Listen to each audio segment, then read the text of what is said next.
This faith and finance podcast is underwritten in part by One Ascent. If you believe God is the owner, then that makes you a steward. And as a steward of God's resources, shouldn't you consider aligning His assets with His principles by investing in companies that bless mankind instead of causing harm? Our trusted partner, One Ascent Investments, calls this values-based investing. One Ascent believes that if your values inspire the way you live, they should also inspire the way you invest. To learn more about making a positive impact in the world through your portfolio, please visit investments.oneascent.com or speak with your financial advisor about One Ascent Investments today.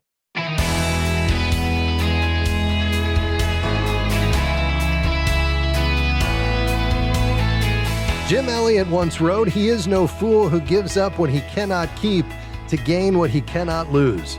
Hi, I'm Rob West. Generous might not be the first word that comes to mind when you think about pro athletes, but Kirk Cousins is rewriting that playbook. The three-time Pro Bowl quarterback in the NFL is using his platform and resources for eternal impact.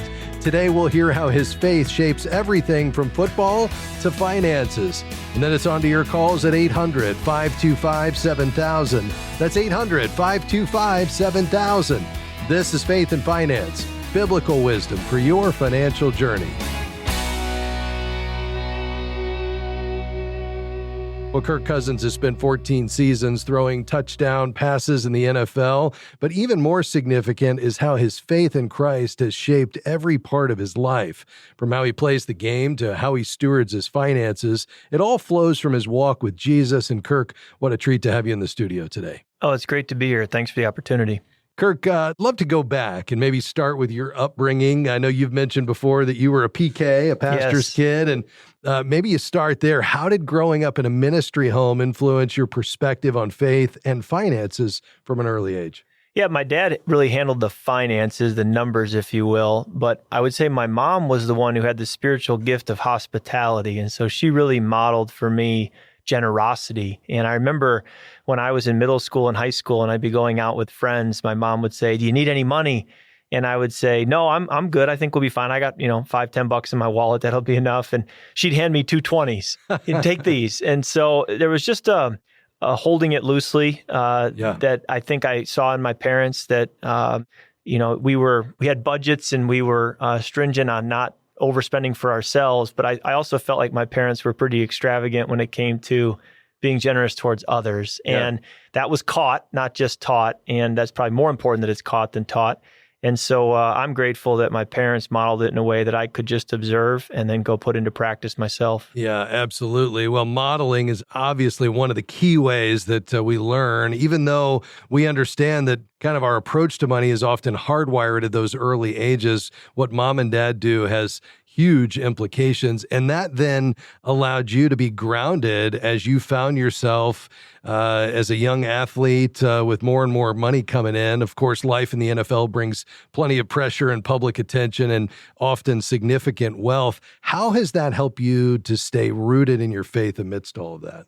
Yes, I remember when I was first drafted, I didn't know how paychecks worked and how it would all go and the cash flow. I've certainly learned a lot over the last 14 years. But when I was a rookie, I got my first check, which was called a signing bonus, which is a large percentage of your entire contract for 4 years that is given right up front. And the check was several $100,000. And as a college kid who had really only made minimum wage at a local golf course picking up driving range balls, I hadn't really seen a paycheck bigger than maybe 3 digits at the most. So I called my dad. I said, "Dad, what do I do with a check this large that has 6 figures before the decimal?" And he said, "Kirk, I don't know because I've never gotten a check like that either."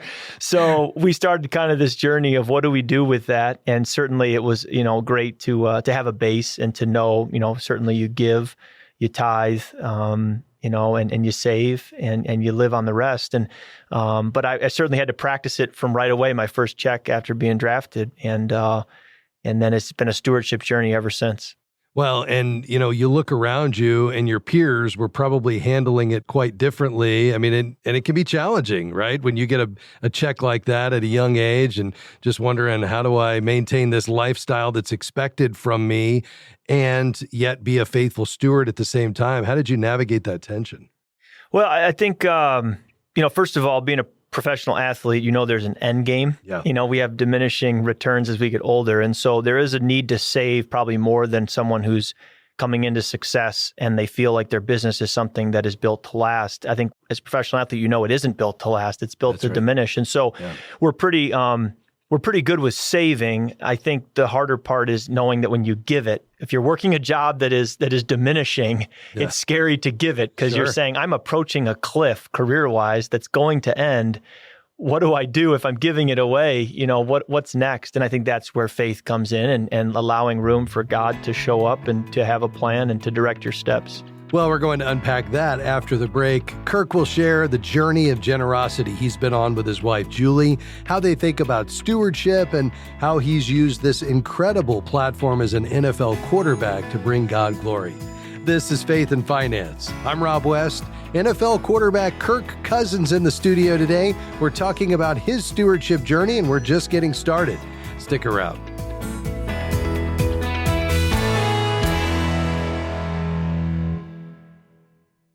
FaithFi is grateful for support from One Ascent. One Ascent believes that your values inspire why you invest and how they can inspire how you invest. One Ascent's goal is to provide solutions designed for every need and invest in businesses that bless the people and places God has made. They want to help investors do well by doing good, to explore a new way of investing that aligns with your values. More information is available at oneascent.com and by clicking Analyze My Investments. Healthcare is complicated. It doesn't have to be. If you don't love how your health insurance works, maybe it's time to leave traditional health insurance behind. Take charge of your healthcare with Christian Healthcare Ministries. CHM offers you flexibility. Enroll anytime. Choose your own provider and select the program that fits your needs and budget. CHM is the original faith-based way of taking care of your medical bill costs. Learn more at chministries.org/faithfi. Great to have you with us today on Faith and Finance. With me today, NFL quarterback Kirk Cousins. Kirk's talking to us today about his journey of generosity and the role we each have as stewards of God's resources. Kirk, our goal as stewards is faithfulness with what God has entrusted to us. And more than anything, it's about our hearts and not just checking the box on a list of money management do's and don'ts, right? Right. No, I don't think that's the abundant life Jesus speaks of. And I've been tempted to do that, to just say, well, God wants me to tithe. He wants me to give. I'll check those boxes. I'll do that, and then I'll be good. That's really not the Christian life. That's religion. And when you read Jesus' parables and he teaches about the man who found treasure in a field, sold all he had and went and bought the field. Yes. Once you find the treasure, the rest of the decisions that's just logical. Yes. Why wouldn't you go sell everything you have and go buy the field if there's a treasure in there that's worth 1,000 times more than anything you could be saving? The problem is we many times are told, hey, there's this treasure here. You should go sell all you have to go get the treasure. But we never really see it as a treasure ourselves. So we say, okay, I'll go sell what I have. That's what I'm supposed to do. We need to first discover the treasure. Yes. And see the treasure for what it is, that Jesus has an abundant life for us and he wants us to experience the kingdom of heaven. So that's the first step. And then the financial decisions really stem from there. But I've often put it in the wrong order where, okay, I'll go make the right financial decisions and then things will align. It's like, well, first go find your heart to be in the right place and seek Jesus as the treasure. And the only logical choice is to have your finances follow that. Well, and if you get to that place that you're describing, and I completely agree, it is ultimately about surrender, then you can face some of these tensions and struggles around, well, I do have a career that's diminishing. Yes. There is a lifespan as an NFL quarterback, and yet I can continue to give generously, even though I feel it, and maybe there's some uncertainty around it, because I know God is ultimately my provider. I've kind of enjoyed the moments that require more faith financially because I feel that the pressure goes back on God. Yeah. So it's, okay, God's provided and I don't know what's next, but I know if I give or if I put it back into a vehicle that God has to steward and use, the pressure's off of me. Absolutely. So I can also view it that way, which helps to say, okay, now the ball's back in God's court and he's got to do something with it. In that meantime, while you're waiting to see what God does, it can be a little stressful, but that is a big faith thing for me, and I almost enjoy that challenge. But certainly from a lifestyle standpoint of what is something that God's given us to enjoy. Yeah. And then what starts to become self-indulgent and excessive. That's an interesting balance that we all have to walk as Christians. And each person has to discern for themselves and for their family and in their relationship with God what is wise. But I think that's something, that tension will never go away as long as we're here on this earth, the feeling like, was this too much, or am I being too strict, and should I give myself some grace? I think that's the part that there's no set formula. We just have to walk with God and let the Holy Spirit lead us. I love that. It'd be easy if the Bible said you're to live on 68.2% of your income. It's not there, but that's good because it drives you to your knees for you to say, Lord, what would you have me to do? How have you worked that out? How have you and your wife defined enough? We're still defining it. I do think that God has given us all things to enjoy. And so we want to enjoy what he's given us. I think it's also important that when you save, I've had this conversation with my brother, with my dad, both of them are in ministry and they're very wise on these topics. I like to bounce ideas off of them along with many other people. At some point, money is a tool. Yes. It's a test. It's a testimony. It's those 3 T's. But money is a tool such that if it's just being put into a snowball that can just get bigger and bigger and bigger as you invest it, that's not really a tool. Yeah. That's just becoming a bigger snowball. That's right. I guess to make us feel like we have more control over our lives. So while I believe in maybe growing that snowball somewhat, I also believe in growing the snowball for an end game. There has to be an end purpose to growing the snowball. And so that's where, I think we have to check ourselves and say, am I trying to grow this bigger for a purpose, to have an end game, or am I just growing this bigger just so I can have more control and feel better about myself? And I think that, again, goes back to the heart, because we could both be trying to grow what we steward, but the heart behind growing it could be very different between 2 people. Absolutely. Well, and even more so for a married couple, because we have different money personalities. One might be more inclined to hold it a little tighter. They like the security aspect. Another might be more inclined to give it away. How have you all found that path forward as a couple? I was advised when I was only in my 2nd year in the pros by a very wise man who had given away probably 9 figures at that time. And I asked him, tell me some things you've learned about your giving journey, because he would tell you there were things I did right, there were things I did wrong. And one line that just stuck out with me immediately was he said, always give in unity with your wife. And I wrote that down because it was something I probably would be tempted to not do. I would be tempted to go off and say, well, disagree, Julie, we're going to do this. And so that always stuck with me. And it's something when my wife says, I don't feel comfortable with that, or I do feel comfortable with this, I really try to listen and apply that and pray about it. And especially if I disagree, to really think about and pray about it, because many times the spousal consent, the support of your wife is another way for the Holy Spirit to speak. And so I try to make sure that if we're giving, especially in more sizable ways, that we're not just on the same page, but that we're really in lockstep as to feeling like this is wise and this is what the Lord is leading us to do. Yeah. Ron Blue has taught for many years, we need to decide how much is enough for us, how much is enough for the kids, and then what do we do with the rest? How are you handling that with regard to inheritance and the kids, and even going back to your mom and dad, modeling that for your boys? Yeah, we set up a family office a few years ago, and so those conversations became very real as we put together the estate plan and factor in, what are the rules around estate plans, and does the government take a certain percentage up to a certain amount, and talking through all those conversations. But we first of all, our boys are young, and so we want to kind of see how they develop. Would it be very wise to give them a lot of assets? It very well may be. And in that sense, we want to plan accordingly. If, heaven forbid, one of them, it would not be wise to do that, we also want our plan to basically say, we would love to give it to you, but that would not be wise. It's not being stewarded properly. So in the years ahead, as we raise them, we certainly need to invest in them. But our hope and prayer is that we look around and we say, there's no wiser place to put this money in the hands of someone than of our own kids. That's really the goal as a parent, is that we would get to the end of our lives and say, we don't want it to go into anybody's hands but theirs, because of how wise we feel they are and how well they'll steward it. But then certainly, we want to give heavily to our foundation when we pass. And I think our boys will have enough to do what they want to do in life as far as their giving and their kingdom impact. And whatever's left, we'd love to give to our foundation, and then have that not only be given to kingdom work, but also probably go to zero shortly after our death, so it doesn't live on in perpetuity and reach intentions we never had for it. I love it, but I think you're prioritizing passing wisdom before wealth, and that's the key. We've got just a minute left. In terms of what to do with the rest, you mentioned your foundation. What's something you and Julie are most excited about giving to right now? I went to a Christian high school, and I was a public school kid all the way through 6th grade, and then went to a public school for college. So I kind of had this public school education, that sandwiched the middle being Christian education from 7th grade to 12th grade. And it had a very profound impact on my life. And so my high school, Holland Christian, is one that just has always tugged at my heart since the day I was drafted into pro sports, and it's only grown. And I desire over the long haul to really continue to support my high school, to support Christian education, to really give, teachers the resources they need, to try to make it affordable to go to Christian schools. And so that's a passion of mine. I love it.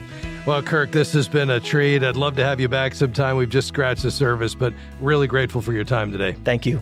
That's Kirk Cousins, husband, father, NFL quarterback, and faithful steward. We're so glad you're along with us today. After this break, we're going to take your calls and questions. The number, 800-525-7000. Or if you'd prefer to email your questions, send it to us at askrob@faithfi.com. I'm Rob West, and this is Faith and Finance. We'll be right back.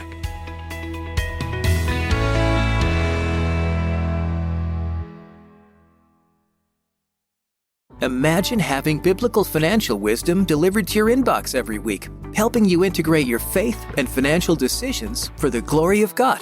At faithfi.com, you can join a community of over 70,000 people who are already receiving our weekly wisdom email, filled with articles, videos, podcasts, and exclusive offers on resources that will deepen your understanding of biblical stewardship. Start your journey today by creating your FaithFi account at faithfi.com. Just click sign up.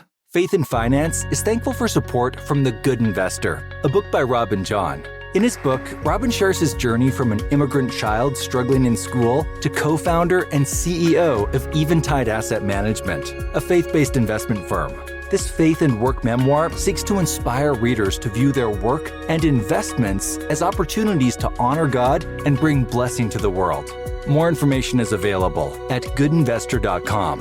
That's goodinvestor.com.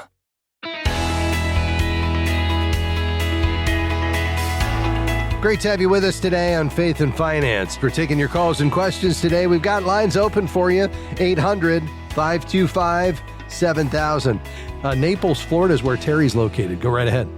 Hi, thank you very much for taking my call. I own my house outright, and I've been hearing a lot about home title protections, that that's a wise thing to do. How much jeopardy is the title of my home in at this point, would you think? Yeah, that can give peace of mind, but it's not something I generally recommend. So what does it do? Well, title protection essentially claims to monitor public records to alert you if someone tries to transfer or tamper with your property title. So it's intended to try to help you detect the fraud early. What it doesn't do, it doesn't prevent the fraud or legally stop someone from filing a fake deed, because remember, if they're doing that, it's fraudulent anyway. And it's not title insurance, so it won't cover financial losses or legal fees if fraud occurs. Is there a high risk of this? There really isn't. And frankly, kind of like other credit monitoring services, you can generally do it yourself. So you've got a couple of options. More and more of these county recorders' offices are providing a free alert system, either for you just to go in and check it periodically online free, or many of them are adding where you can be alerted if there's any kind of change. And that would not be going through a third party that you would have to pay. You do that directly with your county records office. At the end of the day, if somebody filed a fake deed and then took out a loan against your property, claiming that they owned it with the fake deed, and then they got the money and didn't pay it back, and then somebody notified you they were foreclosing on the property, well, you'd have to go to court, and it would not go through because it was all done fraudulently. That's illegal. What this is trying to do is to help you spot that before it happens. It's very uncommon, though, and I just feel like, just given the potential risk that exists, which is fairly low, that it's just an unnecessary added expense for you. So if you're looking for peace of mind here, the first thing I would do is call your county and just say, what's out there? Do you all have a way that I could be alerted if there's any change? If so, great, take advantage of it. Second option is you could just monitor it periodically. Just set a reminder to check it a few times a year. Apart from that, if you had the money in your budget and it just gave you added peace of mind to know that somebody was monitoring that for you, well, that's where this could come in. But I just want to make sure you understand what it does and, more importantly, what it doesn't do. Does that make sense? Yes, it really does. And you're telling me to go to the county records office? Yes, or just more. talk to them about it? You could. Yeah. Are you comfortable using the internet? Yes. Uh-huh. Okay. Yeah. So that would be the easiest place to go is just go to your county, deed website and just see if they have any kind of automated alerts. You could stop by there and just ask that question face to face, but I'd probably just start with their website. You most certainly would be able to log in and just see the title and see how it's, whose name it's in, and it would be yours. And then you could check that periodically. The question is, do they have an alert system? And again, more and more of these counties are putting that in place. Okay. That's good information. Thank you very much. I think I'll check that out. Awesome. Thank you, Terry. Spend extra money when you don't need to. So I think that's the big idea for me. Yes, ma'am. I'd love for you to keep that hard-earned money and put that to better use. Terry, thanks for your call. Call anytime. To Arkansas. Hi, Raymond. How can I help you? I'm here in Arkansas, and my kids are in California out there in San Diego, and, of course, they've told me right out there they're not ever coming to Arkansas. I got these houses that I paid for, and I've got them fixed up in good shape, got them rented out, and they give me good income. But I just know what's going to happen if I kill over dead. They're going to auction them houses off, and I've been to a lot of house auctions here, and they go real cheap. They don't bring near what they're worth because people don't even come and look at them. They don't clean them up. They just auction them off, and you can pick up a home for anywhere from $30,000 to $60,000. It's worth $120,000, $200,000. So I don't want that to happen to me, and I just wanted your advice. Should I sell those houses, put that money in a trust for my grandkids to go to school, or what should I do with that? Yeah, it's a great question. I mean, listen, typically folks will have a will at the very least, and you would name an executor of the estate, and the executor named in the will is tasked with managing your estate, and their duties include administering the estate, even selling that home. And so there's no reason that this home would be sold in an auction and kind of a fire sale. I mean, if the executor is doing his or her job, they're, properly marketing and selling these properties to get, the market proceeds, whatever the prevailing selling price is based on the market conditions. And then that would be a part of your estate. After all debts and obligations are settled, then it would be distributed. Now, should you put these into a trust? What would be the benefit of that? Well, you certainly could. The benefits would be, number one, that it would pass outside of probate. You would name, similarly to an executor, you'd name a trustee who would be tasked with managing, the property, including the sale of the property. And so, I think that would be a nice option for you. And the other benefit of it passing outside of probate would be that, if you wanted the proceeds of the houses, once they're sold, to be distributed to your heirs over time. You didn't want it all to happen at once. Perhaps you wanted to wait and distribute it to the grandkids when they reach a certain age or when they graduate from college. All of that could be done inside a trust, a revocable trust, whereas that would not be able to be done with a will. The will gets settled immediately. But even with a basic will, going back to your original point, there's no reason these houses should be auctioned off. That executor, if they're doing their job, they're going to get, the prevailing market value for the property when it's sold. Does that make sense? Yes, sir. It sure does. And I do have an executor, my younger sister, and I've told her what my wishes are, and that's exactly what we're going to do. Is as the kids reach age for college, help them with some college money, and then when they graduate, they can get a lump sum there too to help them get started in life, their business or buy a home or something. Okay, so given what you just said there, Raymond, and I'm not an attorney, but I'll just tell you generally, I think you do want a trust, a revocable trust, because you see the will has to be settled in its entirety, which means who's ever getting the money is getting it at, around the time of death. Whereas a trust, your sister, if she's the trustee could leave the assets or a portion of the assets in the trust and then distribute them over time based on certain triggering events. So it sounds like, given the desires you have and the control you want over the proceeds, you want a trust. So I'd encourage you to go find a godly estate attorney and put that in place. You could get a referral from a CKA on our website, faithfi.com. Folks, thanks for being along with us today. I hope today's been a blessing to you, as well as very practical and helpful. Big thanks to my team today, Taylor Stanridge, Sandy Dickinson, Devin Patrick, and everybody here at FaithFi. Have a great weekend. We'll see you next week. Bye-bye. Faith and Finance is provided by FaithFi and listeners like you.